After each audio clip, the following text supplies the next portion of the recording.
Rising's soulful family. Reminders, man. Just checking in over this festive period. No preaching, no teaching, just sharing.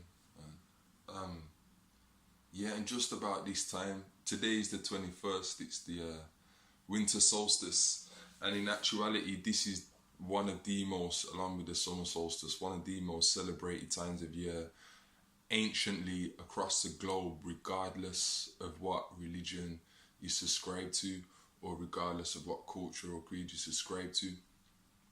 Most religions, most cultures have their sacred occasion for this day that kind of overshadows the astronomical occurrence, what's going on. And this, regardless of what creed you come from, this reminder is just to remind us to get back to our universal self and don't let too much overshadow, and to remind us about some important points about this particular week. And the first would be, I'm generally from a Christian background, raised in that way, so I'll use that as the basis and example. And the western side of the hemisphere is Christian dominated, so speaking to everybody, but from that perspective, yeah, I'd say this. So what's going on today is reminders. The sun is at its lowest point, yeah, in the hemisphere. So if you noticed this morning, you probably woke up and it's still dark at 8 o'clock, or it seems that way, and it will get dark at the lightest point of the year. Yeah, that's because the sun's so low. And so it's the shortest day of the year, put it that way, in terms of lightness, what's coming through. So what's going to happen now is, after this day, after we pass this kind of bridge, this gap, this doorway, this cardinal point, it's also known as a cardinal point on the sphere, on the axis. You got the equinoxes and you got the solstices. Solstice top and bottom, the highest point, the summer solstice, the top, the lowest point, the winter solstice. This is where we are today. And then you got the equinoxes either side. Yeah, so we're dealing with head to toe today. So we're at the bottom. So once it goes past this point, the sun's going to start rising again. Yeah, it's going to start rising ever so slightly, which means the days will get increasingly longer. Yeah, so in terms of light projection from the sun, yeah, and that's important because it affects everything in nature, and everything in nature is responding to the pattern of the sun, including yourself. B, what is important to remember is we have this sun is inside of you. You are actually the reflection of the sun in a beautiful expression. But to be more specific, we got this soul, the sun, another word for the sun, soul, this solar plexus. Again, soul, we all we hold that reverence to our soul, our main source of energy, of spirit, of power. That's the soul, the main source of spirit, light, power in the universe. I don't know, make the connections, maybe we think too much. But you've got your solar plexus anyway. Let's go to the physiology and anatomy. You got your solar plexus. So this, whatever's going on, this circadian rhythm, the patterns, the cycles that the sun takes in the sky, everything is built on this, in law, which is the systems that are created, whether it's the numbers, the dates, the economical systems, all built on these laws. So basically, your internal sun is mimicking the cycles that occur outside in the astronomical world and in the day-to-day, as in the sun rises every day at 6, we rise, we just happen to rise, and then the sun goes down, we go down. When we just think this way, we put 2 and 2 together, but it gets deeper and deeper and deeper. So the main reminder, the main thing I wanted to point out today, just to my brothers and sisters and to myself first, is that first thing I got to remind myself this morning is that, okay, the sun is, this is the point. So it's its lowest point now. But astronomically, all the races, the ancient races and cultures, identified that as the sun's moving every single day, for the next 3 days after the winter solstice, the sun is still. It's always moving, but from an observational point of view, compared to every other day of the year, the sun appears still. In other words, it's moving very, very, very, very slowly. yeah, compared to every other day. So they say it was still for the next 3 or 4 days, yeah. This is key, yeah. Remember, we mimic the sun. Well, us mimicking the sun or using that as a guide, yeah, light, torch, shine, guide, lead. If we use the sun as a guide, that is in our best interest for our growth, our day-to-day growth, our yearly, annual growth, all of that, yeah. I just want to bring your attention to what goes on in the reality, in the matrix reality. The sun is still for the next 3 days, yeah. In the reality, this particular week is known as the busiest time of year, the most hectic, the most chaotic. You go out there, you can't get a parking space, people are rushing, hustling and bustling, no one's got time to think. Direct contrast to what's going on out there and how we're supposed to be operating. Now we can say this is just coincidence. If you ask me, this has been very cleverly, deliberately orchestrated and systematically applied and pushed through for it to be this way. It's like on a Sunday. Sunday is, that's the sun's day. The sun governs that day. Energy, power, force, Sabbath, quiet, everything shut, everything. They keep us in direct opposite. That's to keep us out of sync. If you ask me, it shouldn't be good. But it keeps us out of synchronization. The truth is the truth. Whether it's an accident or not, or just a coincidence, if you still subscribe to these phrases and what, I don't know. But let's deal with the facts. It keeps us out of sync with what's going on astronomically and internally. Yeah. So I just project this message out to say, for the next 3 days, regardless of the normality, of what's going on in the reality, try and stick to the natural aspect of self as much. Just remind yourself, even if it's 10 minutes an hour, just to be still. Yeah, and this is very important. Especially this time of year is a very magical time of year. Very magical time of year. So when it gets after the 3 and 4 days, when it gets to here, each segment is like 4 quarters. So after the 3 or 4 days, on the 25th of December, the sun starts to rise again. Yeah. After that 24th December, after that night, the sun, it moves again. So it starts to rise again. So now they call this the birth of the sun. Yeah. Cyclically. This is the birth of the sun. The Christian doctrine happens to, Jesus. And if you ask any pastor or priest, as I used to, when's Jesus' real birthday? They say it's somewhere in January or somewhere in March, the Easter. So why is it so why do we celebrate 25th December? Well, this is the real birth of the Son of God. Yeah. Maybe it's a coincidence that I ain't getting into all of that, but this is the birth of the Son of God. 25th of December. Yeah. It's somebody's birthday. It always has been. Yeah. So this is the birth of the Son of God. So it's your birth. Yeah. So basically we're all children of God. Yeah, it's our birth. Yeah, the sun starts to rise again, shine, light. We go into a different phase. So, what else is going on up there? Yeah, again, taken from the Christian narrative, because I remember when I was in school, in nursery school and all this, and we 3 kings, big tune. But who are these 3 kings who were following the North Star? Studying the astronomical stuff. It's Orion's belt. You got those are also known as the 3 wise kings, the 3 wise men, the 3 kings, the 3 powerful stars. Yeah, and all year round they track the North Star. We'd call it tracking. They're out of alignment with the North Star. Yeah, all year round. What happens on the 25th is they come into direct alignment with that North Star. They're off. They're not off anymore. They're in alignment with that North Star, and that, in the narrative I was taught, if I wasn't a little lamb, there was that's when the 3 kings meet Jesus in the stable and in the manger and all that, the house of the cow. That's actually Hathor. It's always in the mountain. You always see the cow, the bull with the horns. She's the mother of, she's the guardian of Heru, basically. That's why it's the manger. But that's when they meet and they bring the gifts. Because this is a magical time, and regardless of your culture or creed, Christmas is a magical time. It always has been. Like, for real, what goes on the ground. Do you get what I'm saying? This is because we are being showered with gifts. yeah, from the universe, the alignment of all the planets at this particular time of the year, because the sun's on its rise again and everything.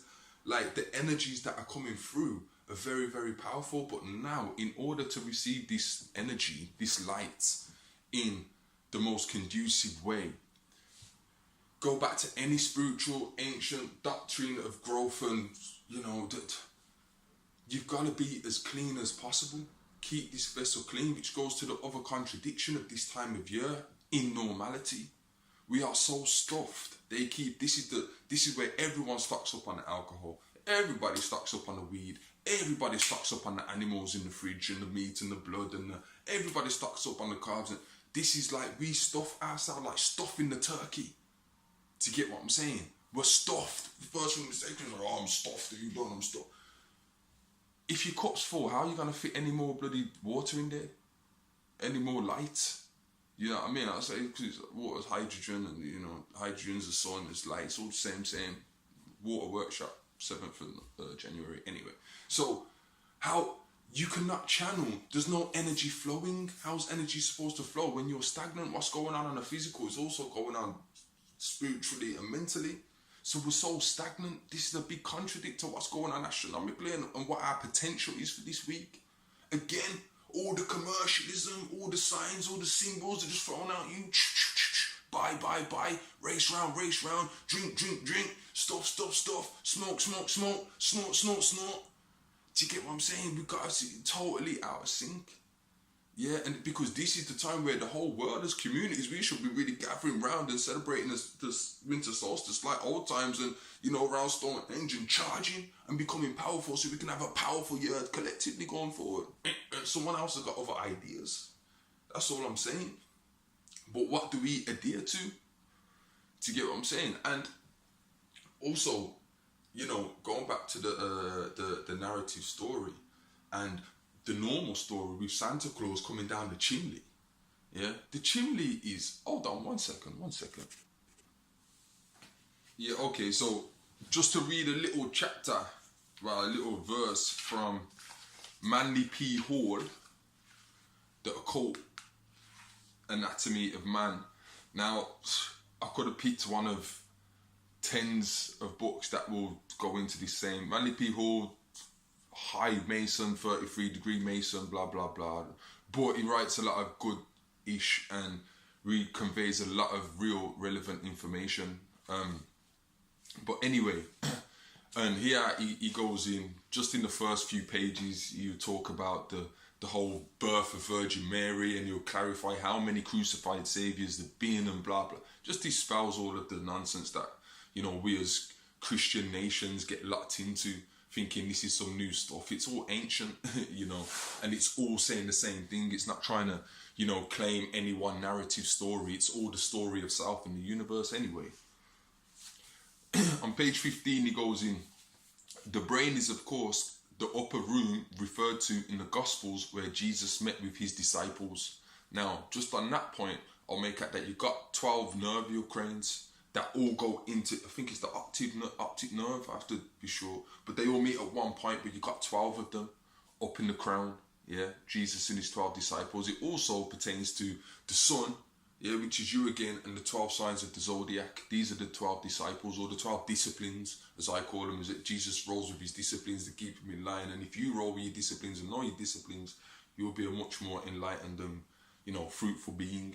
Anyway, and it is said that the disciples themselves represent 12 convulsions of the brain.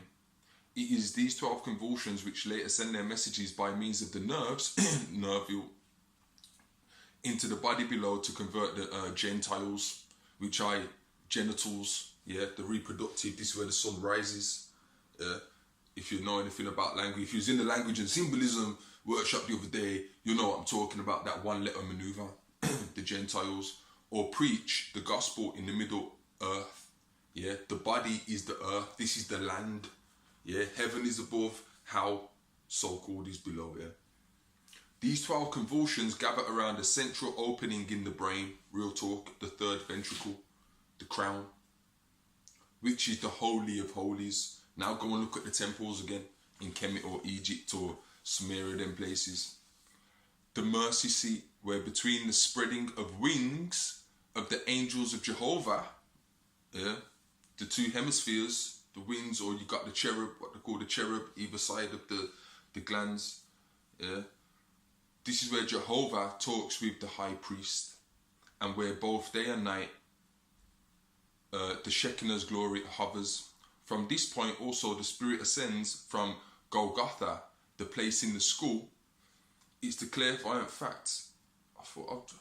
Oh yeah, it is. It's a clairvoyant fact that the spirit not only leaves but also enters the body through the crown of the head, that opening, probably giving rise to the story of Santa Claus and his chimney.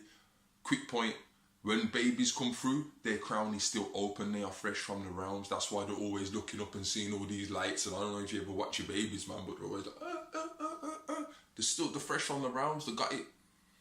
Yeah. Be careful of that. Vaccinations. Yeah. They're trying to close them, shut them down right from they're trying to get into the women, the pregnant, getting into them from the womb. Get out of all of that, man. Get out of it. Protect your children, man. The Trinity in man lives in three great chambers of the human body. Oh God, hold on a minute. You just lost me. I thought you were going to go into Santa Claus a bit.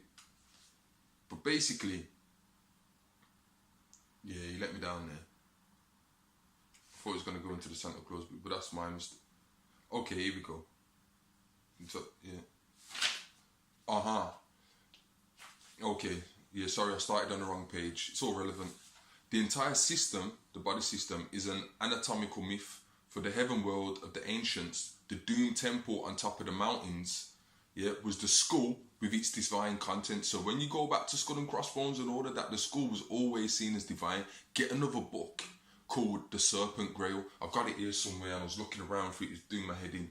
But that goes into the skull and how it's always been anciently. So now you go in the cathedrals and you see them with the skulls and why they drink out of the skull. That is the heaven. This holds your glands. This is where the Trinity lies as well. It's what I figured reading a few of these books, man. They didn't highlight it, but when you've got the hypothalamus, yeah, the one that the light directly communicates with first through the optic nerve, then you've got the pituitary gland, and that's the father, who the communities, the Jewish community is called the father of light, the God of light, Abraham. Do you get what I'm saying? That's the father, because he deals with the light. Then you got the pituitary, what deals with the feminine aspects, especially the reproductive systems and whatnot. That's creativity, that's feminine. Yeah, they call that the master gland. I wouldn't disagree. Yeah, and controls everything underneath it. Yeah, and you've got the father up there as well. Then you have the pineal, the Haru, the eye of God, also referred to as the son, because he's the son of the pituitary and the mother. This is the Holy Trinity within. This is the God's temple. This is the Holy Trinity on the anatomical level. Do you get what I'm saying? Know what we're dealing with when we're dealing with these stories. It's all sciences. Yeah. Now go and drink your bloody tap water if you know anything about which glands in particular these shut down. Yeah. So sorry, I digress. Yeah. So we were saying on top of the mountains and the skull with its divine contents. Yeah. It is termed up because it occupies the northern end of the human spine. Yeah, the temple of the gods who ruled the earth is said to be at the North Pole.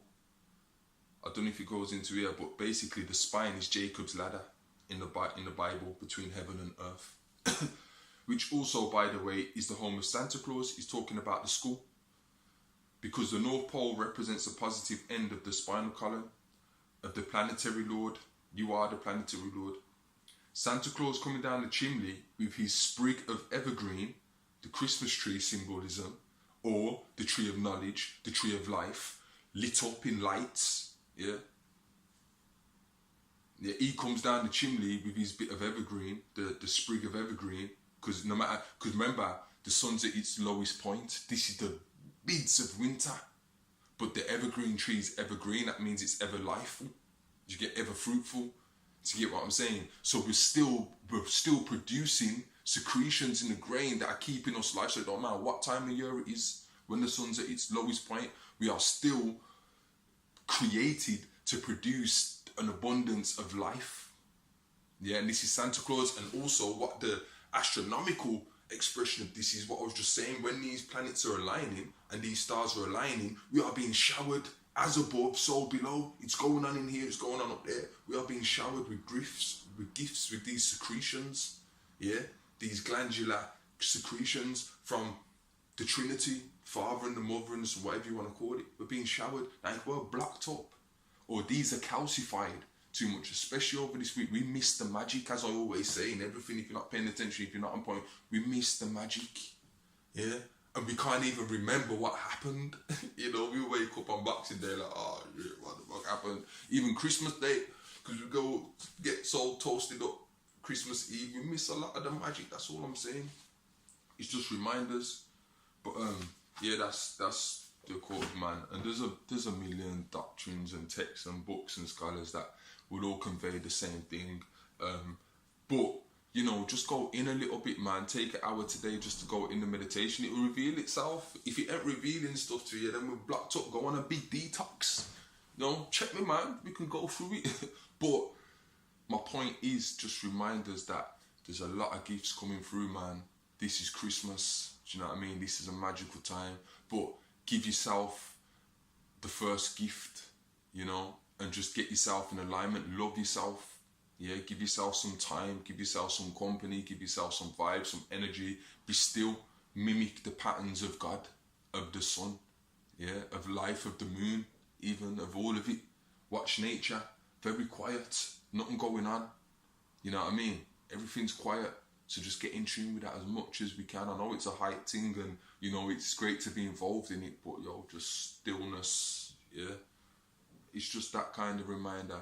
I remember last year's one and the year before, I was a lot more attacking of this and breaking down this and that, but it don't have to be that. That's distraction as well. So this reminder is just that, yo, whatever level you want to look at it, man, this is your time. This is Christmas. This is Christmas. You know what I mean?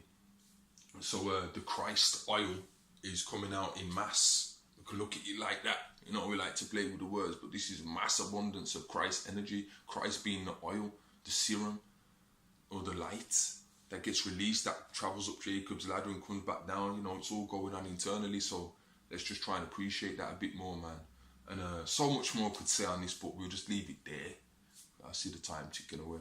But yeah, one love every time, peeps, man. And I wish you all a very, very merry, merry, merry, merry, very, very merry, merry Christmas. One.